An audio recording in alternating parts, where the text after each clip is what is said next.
Hey YouTube, Jam here, and welcome back to the Gaming Station. A few days ago, I came across a Reddit post that was a pretty in-depth guide on solo Showdown. I like to cover these kinds of things, so naturally, it caught my eye. I did ask the author, Blank, to come on the channel and talk about it, but unfortunately, they declined, but did approve me going over the guide on the channel.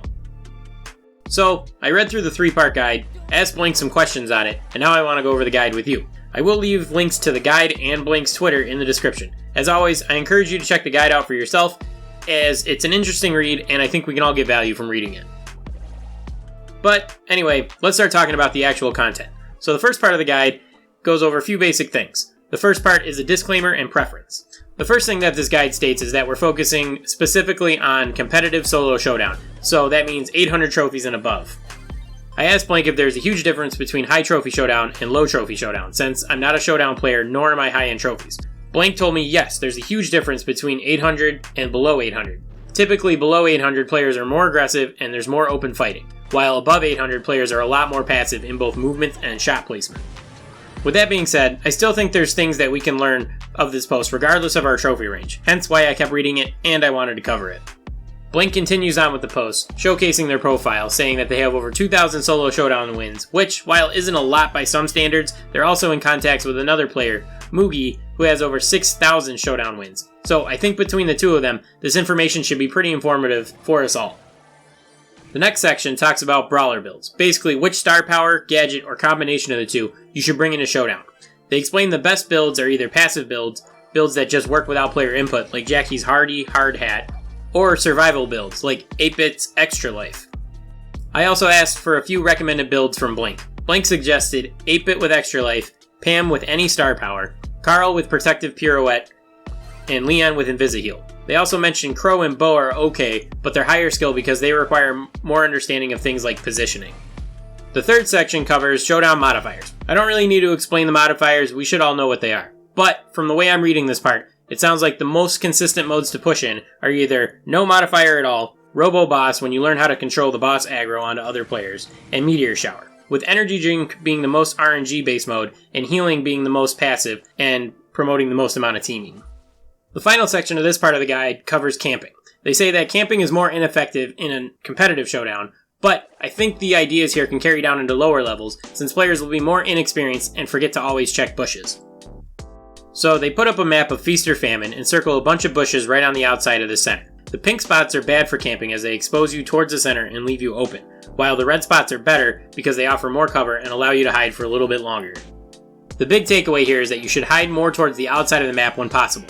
It's mentioned that players hiding in the middle will eventually be pinched, and this leaves them more vulnerable. It's also mentioned that L-shaped walls are better than square-shaped walls as they offer more surface area to cover you.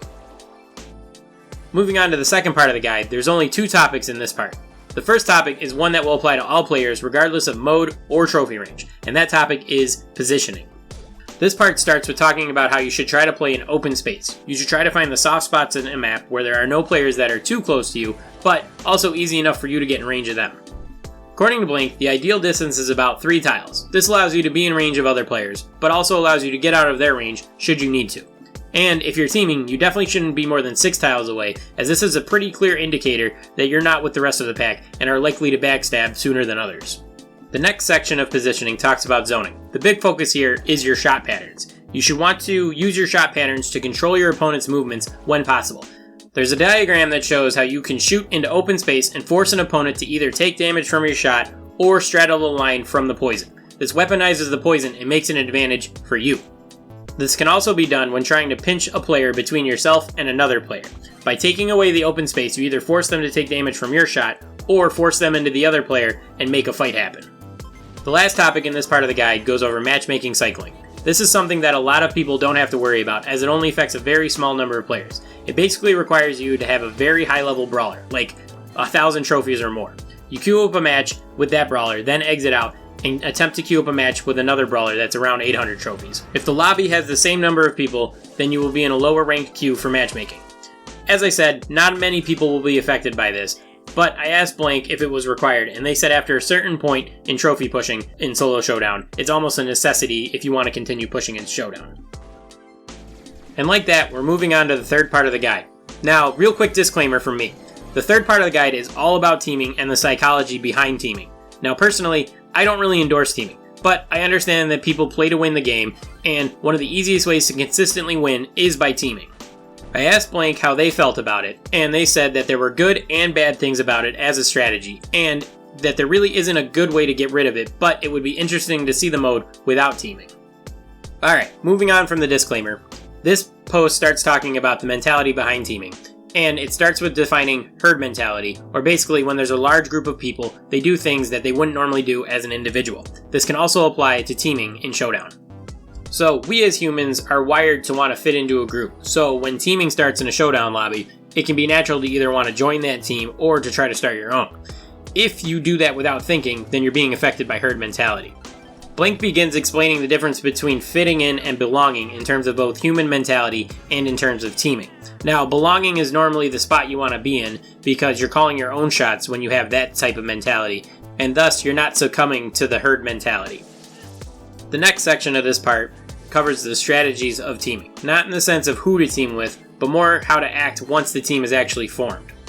There's an example of whether you should focus fire on weaker players, if you should help teammates take down stronger opponents, or if you should just stay with the pack but do nothing.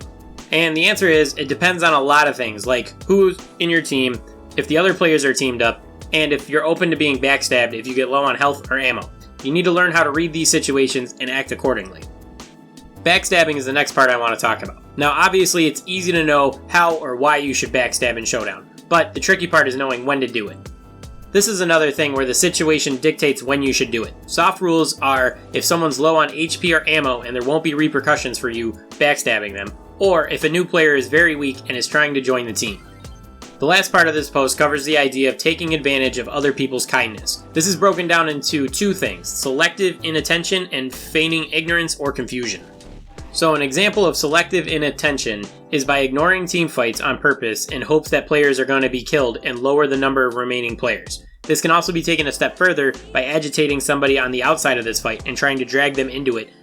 And an example of feigning ignorance or confusion is pretty easy. You purposely appear weak so that other players don't perceive you as a threat and are less likely to backstab you early. Missing shots or bumping into the poison by accident are examples of things you can help to put up this facade.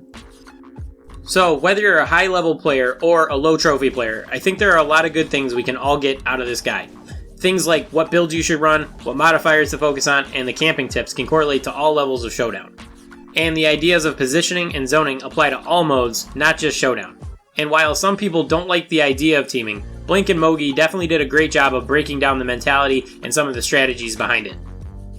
But let me know what you thought about this video, and I encourage you to check out the guide yourself. There are some parts that I glossed over, and maybe you'll find something that helps you improve your play as well. But that's going to do it for this video. I want to thank everyone for watching, and I'll catch you guys in the next one. Peace.